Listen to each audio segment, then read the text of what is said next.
하나님 감사합니다.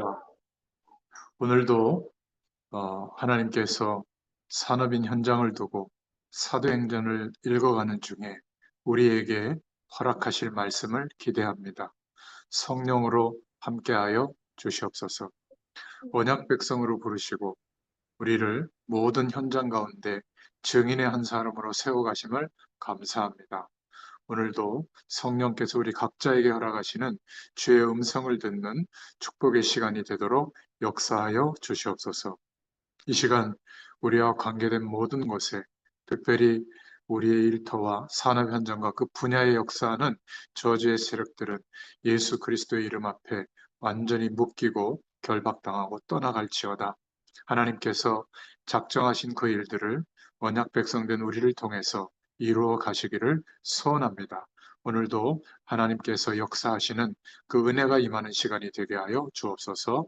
예수님의 이름으로 기도드렸습니다. 아멘. 네, 하나님 말씀 보겠습니다. 사도행전 26장 13절에서 23절입니다.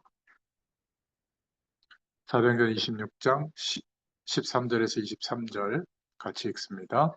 왕이여 정오가 되어 길에서 보니 하늘로부터 해보다 더 밝은 빛이 나와 내 동행들을 둘러 비추는지라.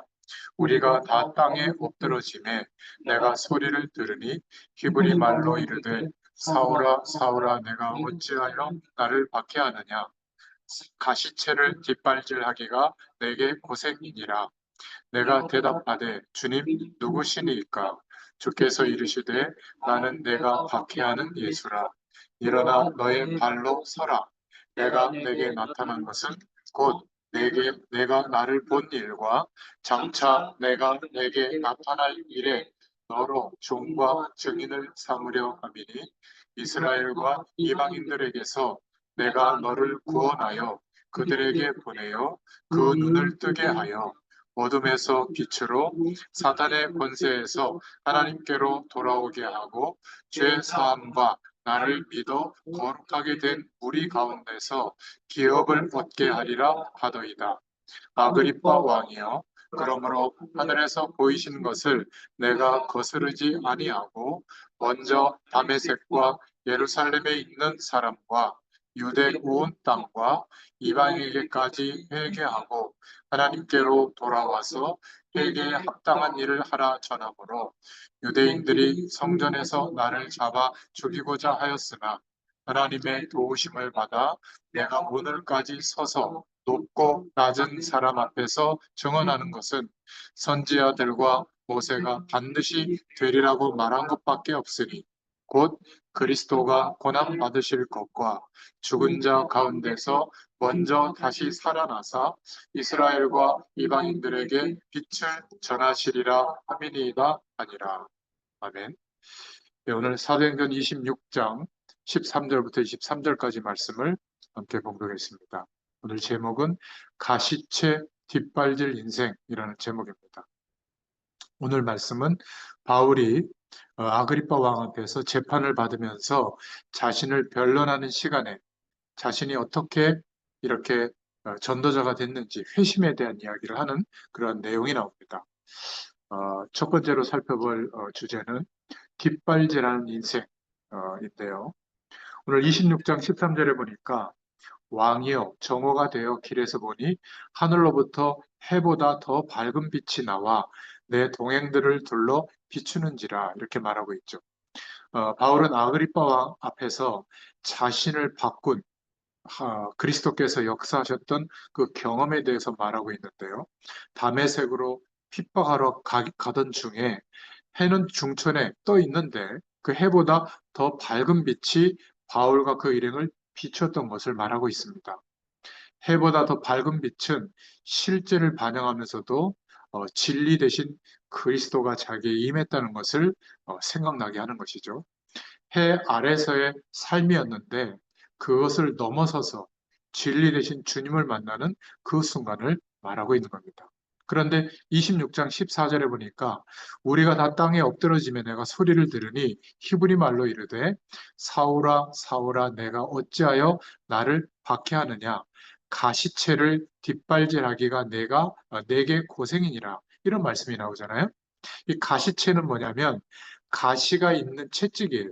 그거를 생각하면서 만들어낸 단어인데 가시채로 번역한 헬라어 단어는 끝이 뾰족한 나무. 그래서 그걸 가지고 짐승을 몰 때 뒤에서 찌르는 도구입니다. 그러니까 이 가시채, 뾰족한 나무, 가시가 있는 채찍을 뒷발질한다는 것은 주인의 뜻에 거스르는 것을 의미하는 내용이에요. 그러니까 운명을 거스르는 것, 하나님의 뜻을 거스른다고 표현하는 그 내용이거든요. 가시채, 가시가 있는 것을 뒷발질 차면 얼마나 따갑겠어요. 그렇죠? 근데 그거를 뒷발질하는 인생이다. 바울은 어쩌면 스데반의 순교 현장에서 스데반이 순교하기까지 순종하는 것을 보면서 뭔가 하나님의 부르심을 느꼈을 텐데 그것에 대한 마음을 열기보다는 증인의 자리에 서는 것을 선택하셨죠. 수많은 기독교인들을 핍박하면서 또 그 속에서 주님의 부르심에 대한 뭔가를 느꼈을 겁니다. 그러나 바울은 그때는 그것을 무시하고 계속 핍박했죠. 그랬던 바울 자신을 하나님의 뜻을 거슬러 행동하고 있는 모습을 상징적으로 가시채를 뒷발질하던 인생이었다라고 표현한 겁니다. 그러니까 그렇게 하나님의 뜻을 거슬러서 사는 인생이라면 얼마나 고생이겠습니까? 그렇죠. 그 고생은 어쩌면 당시의 바울의 마음속에 사람들에게 표현하진 않았지만 진짜 계속 고민하고 있었던 고민이 아니었을까 그렇게 생각해 봅니다. 26장 15절에 보니까 내가 대답하되 주님 누구시니까? 주께서 이르시되 나는 내가 박해하는 예수라. 찬란한 빛과 함께 나타난 예수님의 말에 바울이 이렇게 대답한 거죠. 바울은 지금까지 기독교인을 박해하는 일이 이 빛으로 임하신 예수 그리스도를 만나고 난 뒤에 자신이 얼마나 잘못된 길을 걸었는지를 이때 깨달았던 거죠. 진리를 대적하고 있었다는 것을 주님께서 직접 깨닫게 해주신 겁니다. 그때 얼마나 괴롭고 부끄러웠을까요? 우리도 세상이 전부였다고 생각해서 막 머리를 박고 살아왔을 때, 근데 어느 날 하나님의 은혜를 주셔서 예수 그리스도를 믿는 믿음 안에서 하나님이 나와 함께 계시는구나. 하나님의 약속하신 축복이 이런 것이구나. 이거를 알게 됐을 때 얼마나 부끄러웠습니까? 저는 뭐 이루 말할 수가 없어요. 모태신앙으로 어릴 때부터 교회 속에서 자랐는데도 전혀 그러한 영원한 축복을 몰랐다가 그 축복을 회복하고 났을 때 얼마나 부끄러웠고 또 짐을 내려놨는지 모릅니다. 우리 자신이 천지의 주 되시는 예수님을 대적하고 오히려 박해하면서 살아왔으니까 이 바울 자신은 얼마나 부활하신 예수님을 만나면서 아무 말도 할 수 없었을 거예요. 그때 예수님은 바울을 증인으로 삼으셨죠. 엎드려 있는 바울에게 예수님이 26장 16절에 그렇게 말씀하셨던 겁니다. 일어나 너의 발로 서라. 내가 내게 나타난 것은 곧 내가 나를 본 일과 장차 내가 내게 나타날 일에 너로 종과 증인을 삼으려 함이니. 예수님께서 바울을 증인으로 삼으셨습니다. 바울은 지금까지 자기가 얼마나 큰 죄악을 저질렀는지 조금이나마 해소할 수 있는, 그래서 일평생 빚진 자의 심정으로 예수님을 그리스도로 증거하는 증인으로 서게 됐던 거죠. 지금 자신을 변론해야 될 입장에서 아그리파 왕 앞에 내가 어떻게 이 전도자가 됐는지를 상세하게 말하면서 어, 자기가 변화된 모습을 간증했을 때 혹시 이들이 말씀을 듣고 예수님을 그리스도로 받아들이지 않을까? 이런 기대감을 가지고 자신을 변론하기보다는 복음을 전하는 그런 입장에 서게 됐던 거죠. 26장 18절에 그 눈을 뜨게 하여 어둠에서 빛으로 사단의 권세에서 하나님께로 돌아오게 하고 죄 사함과 나를 믿어 거룩하게 된 무리 가운데서 기업을 얻게 하리라 하더이다. 이렇게 증인으로 서게 된 겁니다. 진리를 전할 사람으로 부름을 받게 된 거죠. 그런데 유대인들은 여전히 하나님을 향하여 가시채를 뒷발질하는 인생으로 서 있는 그 광경이에요. 가장 적극적으로 그렇게 뒷발질했던 인생, 바울의 인생이 이제 세상의 진리를 전할 사람으로 부름을 받은 것이죠. 산업 현장에서 우리를 한번 돌이켜 보세요. 우리 집사님도 그랬고 또 권사님도 그랬고 그냥 워커홀릭처럼 전문인으로서 완벽한 일에 대한 어떤 성공, 거기에서 오는 당연한 어떤 자부심, 이런 것이 사실은 떨쳐내기가 어려웠던 건데, 이제는 그리스도의 증인으로 어떤 현장에서든지 그것 때문에 우리가 살아가고 있다는 것. 저는 목회자지만, 목회자로서 목회에 대한 욕심, 이게 없어졌다는 게요. 얼마나 감사한지 몰라요. 오히려 제가 현장 사역만 할 때보다 지금 담임 목회자가 됐잖아요. 근데 이 짐이 더 가벼워요. 이게 웬일입니까?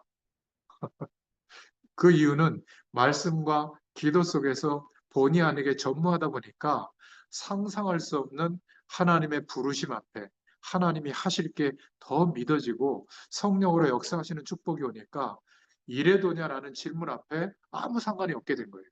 저는 이 믿음이 제게 허락해 주셨다면 우리 모든 복음을 교회 성도들 앞으로 하나님이 부르실 그 한 사람 한 사람에게 전부 경험되고 나타나도록 역사하실 줄로 믿습니다.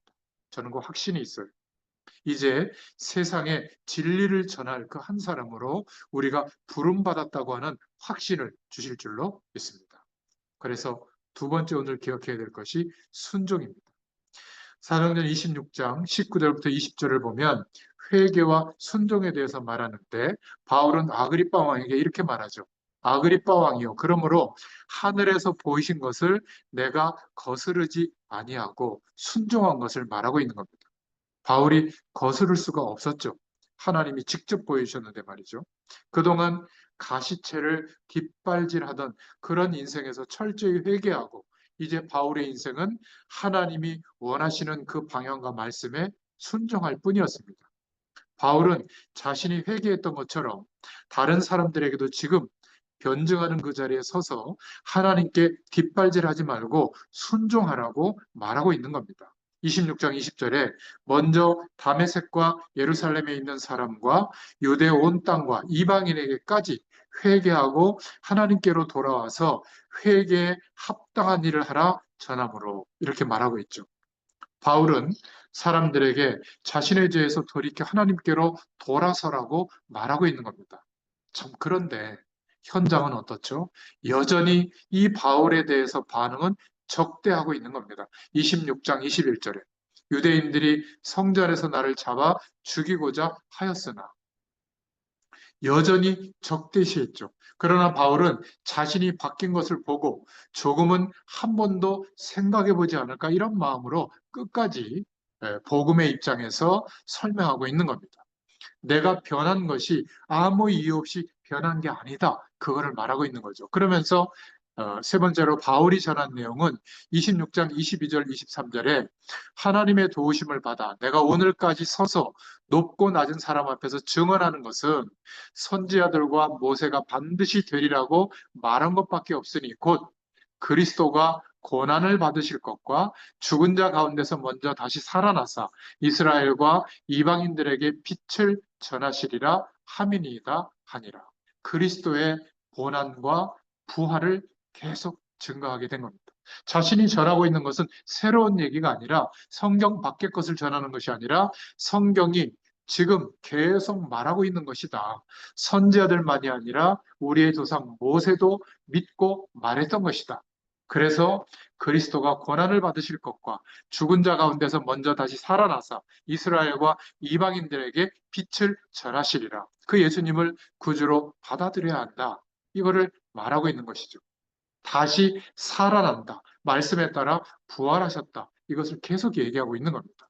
예수님의 고난과 부활이라고 하는 엄청난 사실을 바울은 간과하지 않고 말씀 앞에 정직하게 드러내고 있는 거예요. 이 예수님을 구주로 받아들여야 하는데 그 말에 반응하지 않고 있는 현장을 보고 있습니다. 우리는 예수님을 알게 됐다면 순종할 수 있기를 바랍니다. 바울은 그 예수님을 알게 된 그 시간부터 예수 그리스도 앞에 순종하고 있을 뿐이에요.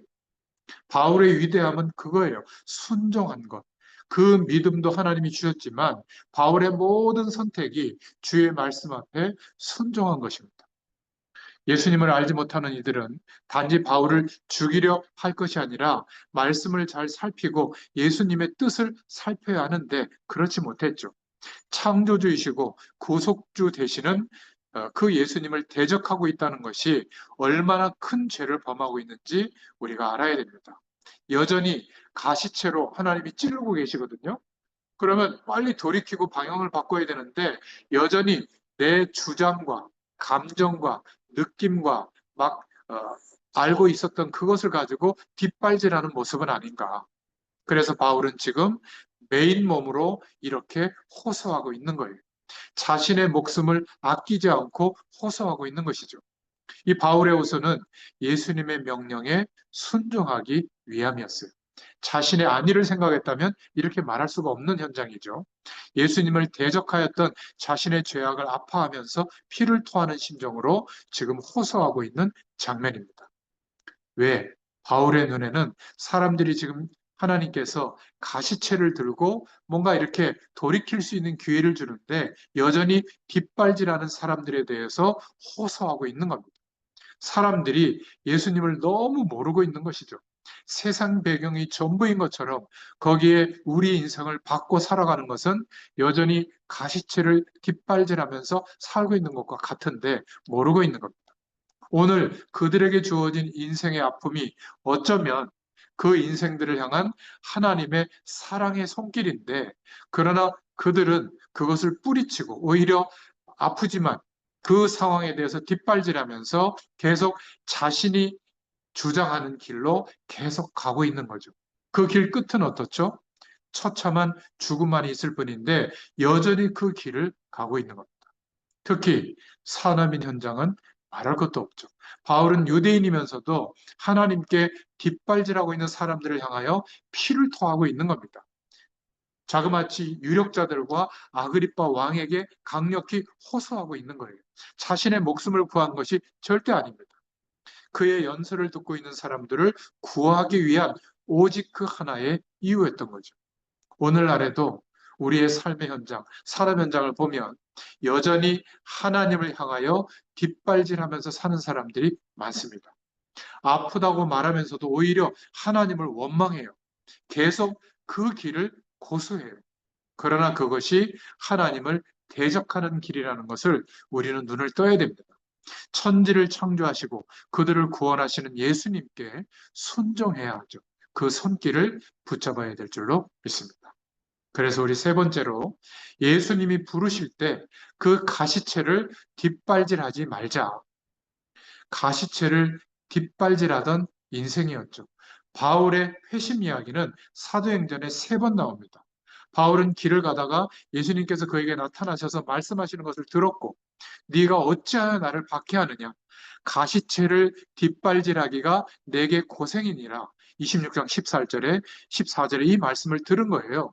가시채를 뒷발질하느라 고생이 많다. 끝이 뾰족한 나무 막대기로서 동물이 잘못된 길로 가면 뒤에서 찔러서 바른 길로 가게 사용하는 거거든요.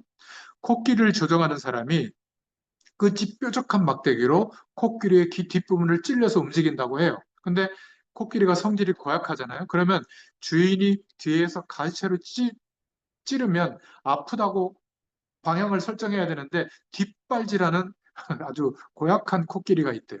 그러면 그럴수록 그 동물은 힘들기만 하죠.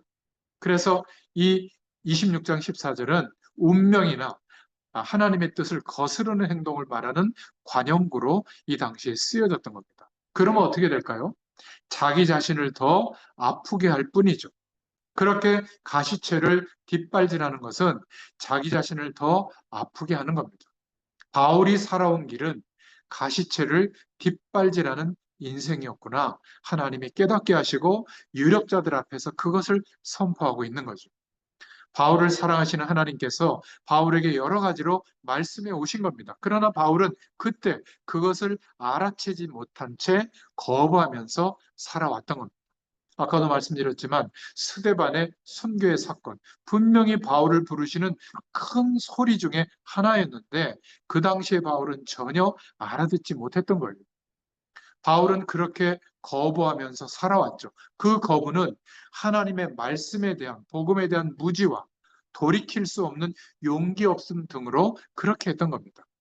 그리고 그것의 결과는 처절한 자기 파괴의 결과가 오게 된 것이죠. 주님이 이끄시는 길이 아니라 자기가 옳다라고 이끄는 길은 결국 아픔이 따르는데, 가시체 발길질이라고 하는 그 길을 대부분 선택하는 거예요. 이게 너무 안타까운 겁니다. 멸망의 길을 가기 때문에 하나님께서 바른 길로 가라고 계속 찔러주시는데, 그러면 아프잖아요. 또 발길질하면 아픔이 더 커집니다. 아파서 또 발길질한다. 그 안에는 감정적인 아픔도 추가되죠. 가시체를 발길질하는 것이기 때문에 그에 따른 아픔이 계속되는 거죠. 그래서 인생의 기회가 올 때가 언제냐면 하나님께서 가시체를 들어 사용하실 때인 줄로 믿습니다. 그때 뒷발질하지 말고 돌아서야 돼요. 하나님이 지시하시는 길로, 진리로 돌아설 수 있기를 축원합니다. 산업 현장에서 영상으로 앞으로 이 말씀을 듣는 여러분에게 부탁드립니다. 하나님께서 부르시고 계시는데 아직도 무시하고 있지는 않는가? 오히려 그 가시체를 뒷발질하고 있지는 않은가?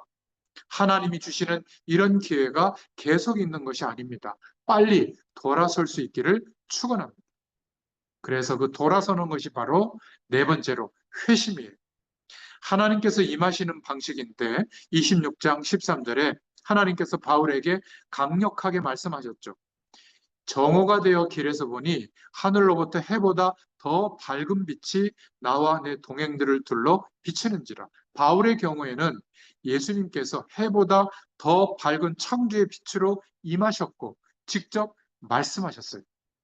하나님께서 우리에게 임하시는 방식은 매우 다양합니다. 꼭 하나의 방법만이 아니죠. 사람마다 다르듯이 하나님께서 우리 개인을 만나시고 임재하시는 방식도 다양해요. 중요한 것은 하나님의 말씀을 듣고 돌이키는 겁니다. 회심하는 것이죠. 26장 18절에 그 눈을 뜨게 하여 어둠에서 빛으로, 사단의 권세에서 하나님께로 돌아오게 하고 죄의 사함과 나를 믿어 거룩하게 된 무리 가운데서 기업을 얻게 하리라 하더이다. 브레이크가 걸릴 때, 가던 길에 브레이크가 있을 때 그 브레이크 속에서 하나님의 음성을 들을 수 있어야 될 줄로 믿습니다. 그 음성을 들었을 때 어떤 이들은 무시하지만 어떤 이들은 반응하는 것이죠. 그게 은혜예요. 그 근본적인 반응을 회심이라고 부르는 겁니다. 바울은 그 부르심 앞에 하나님의 사명으로 응답받았죠. 바울에게 주어진 이스라엘과 이방인들을 향한 사명을 말하는 구절이 26장 18절인데, 사람의 눈을 뜨게 하여 어둠에서 빛으로, 사단의 권세에서 하나님께로 돌아서게 하는 것. 저는 이 말씀의 방향을 붙잡고 내년에는 인도받을 겁니다. 올 한 해는 너희 먼저 그의 나라와 의를 구하라, 이 말씀을 주셨다면 이미 제 마음속에 하나님이 방향을 주셨어요. 우리가 할 일은 안정된 교회가 아니라 단 몇 명이 모이더라도 현장을 위해서, 또 세계 현장을 위해서, 또 다음 세대를 위해서, 평일 예배와 흩어지는 현장을 위해서 하나님의 부르심과 인도를 받아야 될 줄로 믿습니다. 이 믿음을 갖게 하는 것이요, 그래서 회심하게 하는 것이다. 그래서 회심이란 그 뜻이 돌아서는 겁니다. 오늘 말씀대로 어둠에서 빛으로, 사단의 권세에서 하나님께로 돌아섬이 회심인 줄로 믿습니다. 이 회심은 짜장면을 먹을 것인가, 짬뽕을 먹을 것인가의 선택처럼 큰 차이가 없는 선택이 아니에요. 이것을 선택하면 다른 것이 후회되는 그런 선택이 아닙니다. 이 회심은 근본적인 문제이고 차원이 다른, 완전히 다른 방향이 설정되는 거예요. 그래서 성경에는 회심과 때론 믿음이 동의어로 나올 때가 많아요. 회심, 곧 믿음인 겁니다. 그래서 하나님을 온전히 바라보는 자리로 돌아서는 것, 이것이 회심이에요. 바울은 완전히 돌아섰습니다. 핍박자가 핍박을 거꾸로 자원해서 당하는 위치에 늘 설 수밖에 없는데 그것을 감사함으로 하나님 앞에 기쁨으로 고백하고 전도자의 입장에 서게 됐죠. 돌아서면 생명이고 회심 않고 그냥 가면 죽음이 기다리고 있는 현장입니다. 사람들이 회심의 필요성을 못 느끼는 경우가 많아요. 그거는 적당히 타협해서 그렇습니다. 그러나 그것은 회심할 필요가 없어서가 아니라 악한 세상 배경의 권세 아래 갇혀 있기 때문에 바로 그런 겁니다. 빨리 돌아서야죠. 하나님을 온전히 바라보는 자리로 돌아서야 될 줄로 믿습니다. 그런데 감사하게도 하나님께로 돌아선 사람은 정말 행복이 회복됩니다. 여러분, 회심했습니까? 하나님께로 우리 인생의 방향이 완전히 돌아섰습니까? 산업도 그 이유 때문에 우리가 임하고 있습니까? 이 부분이 확실하다면 하나님이 주시는 영원한 행복이 와 있을 거예요. 만약 불확실하다면 그런 날이 있도록 하나님께 마음을 두고 우리 인생과 산업 현장에서 깊이 성찰할 수 있기를 축원합니다.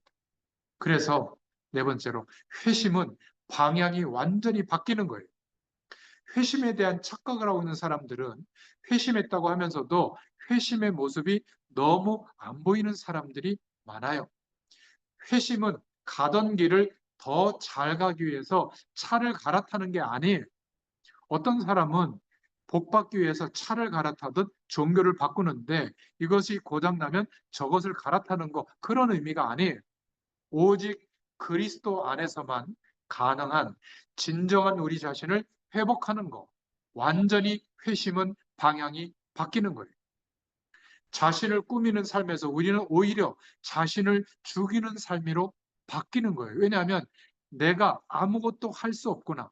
하나님의 영광이 아니고는 불가능하구나. 이것을 인정할 때 하나님의 영광이 나타나잖아요. 그렇게 우리 자신을 죽이는 것이 우리 자신이 사는 길이라는 것을 믿기 때문에 그리스도의 영광이 나타나기 때문에 자신을 죽인다는 것은 자신을 사랑하지 않거나 생각이 없어지는 게 아니에요.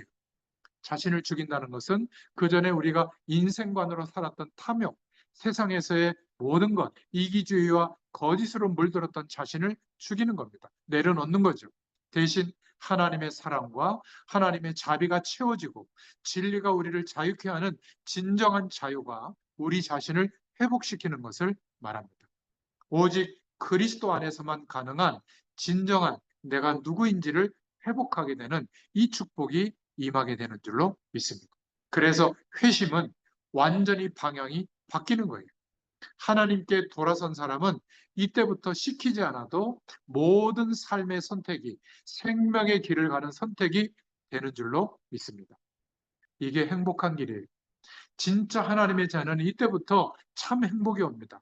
때로는 우리 인생의 예전의 속도보다 늦추어질 때도 많아요. 그러나 그래도 방향이 맞기 때문에 엉뚱하게 가지는 않게 되는 거예요. 그래서 이전에 확실한 회심이 있는 것이 중요합니다. 회심의 경험과 방식은 매우 다양한데 분명한 것은 하나님을 향한 확실한 방향 전환, 회심의 경험이 우리에게 반드시 있어야 돼요. 어쩌면 어떤 사람은 매우 작은 방향의 전환이 쌓여서 하나님께로 근본적인 방향 전환이 이루어진 사람도 있을 수 있습니다. 저 같은 경우가 이런 사람이에요. 어느 날 하루아침에 바뀌어진 게 아니라 계속 조금씩 지금도 방향 전환이 되어지고 있는 것 같아요. 저는 그래서 날마다 감사해요. 과거보다 오늘이 더 방향 전환이 더 확실히 되고 있는 것 같아요. 여러분도 그런 축복을 하나님이 주신 줄로 믿습니다. 그래서 확실한 회심의 경험을 갖도록 기도할 수 있기를 축원합니다.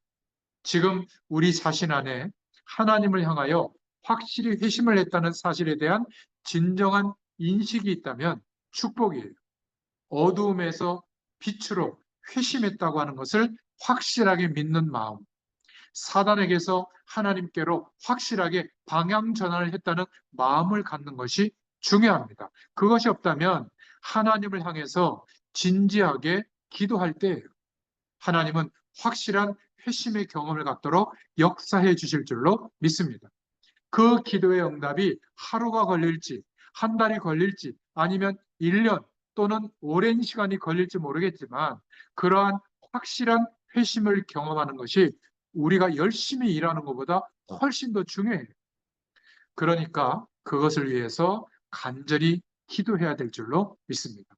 그리고 회심 이후에는 방향만 전환하는 것이 아니라 하나님을 향하여 이때부터는 힘있게 달려갈 수 있도록 역사해 주실 줄로 믿습니다. 오늘 말씀을 통해서 세 가지 결론을 맺겠습니다. 가시채를 뒷발질하는 것처럼 살았던 우리의 인생을 돌아볼 수 있기를 바랍니다. 예수님께서 바울을 부르셨죠. 이 부르심을 통해 바울이 완전히 방향이 전환되어지는 회심하는 내용을 우리가 신앙 고백을 통해서 봤습니다. 예수님께서 바울의 이전의 삶을 가시채 발길제라는 인생이었다고 말씀하고 있었죠. 오늘날 많은 신앙인들이 그리스도 안에서 아직도 가시채를 발길제라는 모습은 아닌가 한번 돌이켜보고 그러한 인생들이 보일 때 우리가 증인으로 서서 그리스도의 죽으심과 부활을 증언할 수 있기를, 보여줄 수 있기를 축원합니다. 그래서 우리는 두 번째 결론으로 하나님의 부르심을 들을 수 있어야 합니다. 하나님은 분명히 우리 각 개인의 삶 속에 개입하셔서 특히 산업 현장에서 역사하고 계십니다. 계속 우리의 심령 밖에서, 현장 밖에서 문을 두드리고 계세요. 만물의 주인 되신 하나님께서 우리를 사랑하셔서 우리가 이 땅에서 지극히 작은 삶 가운데 들어오셔서 우리를 부르고 계십니다. 우리의 마음이 열려져서 그 부르심을 들을 수 있어야 될 줄로 믿습니다. 그때 회심이 일어나죠. 그래서 세 번째로 기억하세요. 가시채가 우리를 찌를 때 뭔가 막히고 한계가 오고 실패가 오고 정말 막다른 골목에 처해지는 상황 같을 때 이때 돌이킬 수 있기를 바랍니다. 회심을 통해서 진리의 길로 나아갈 수 있는 기회가 온 줄로 믿습니다. 이 회심의 개인 역사를 가지고 있기를 축원합니다. 인생을 살다가 아픔을 겪을 때가 곧 가시채가 하나님의 손에 들려져서 우리를 찌를 때가 아닌가. 그 가시채를 괴로워하고 원망할 것이 아니라 우리의 가던 길을 멈추고 진지한 자기 성찰을 통해서 그리스도를 의지하여 길을 바꿀 수 있기를 축원합니다. 그 가시채는 우리를 향한 하나님의 사랑의 음성이 분명하기 때문에 그 가시채가 있을 때 가시채 발길질로 더욱 고통의 나락으로 떨어지지 말고 회심을 통하여 진리의 길을 가게 되기를 예수님의 이름으로 축원합니다. 오늘 이 은혜가 저와 여러분의 현장에 그대로 임하기를 축원합니다. 하나님 감사합니다. 오늘도 산업 현장에 주의 말씀을 허락해 주시고 바울의 신앙 고백을 통하여 가시채를 뒷발질하던 인생이었던 우리의 과거를 돌이켜보며 지금도 우리의 산업 현장에 무수히 많은 산업인들이 이러한 인생으로 살아오고 있는 현실을 볼 수 있도록 영적인 눈을 뜨게 하심을 감사합니다. 이제 하나님의 부르심 앞에 진정으로 회심의 방향 전환이 있게 되도록 하나님께서 우리의 인생을 인도하시고 역사해 주신 것을 감사합니다. 이 언약에 성취되어지는 축복의 길에 한 사람의 전도자로 세워질 수 있도록 주님께서 날마다 우리의 전문 분야와 산업 현장에 역사하여 주시옵소서. 감사드리며 예수님의 이름으로 간절히 축복하옵고 기도하옵나이다. 아멘. 감사합니다. 아멘. 감사합니다. 감사합니다.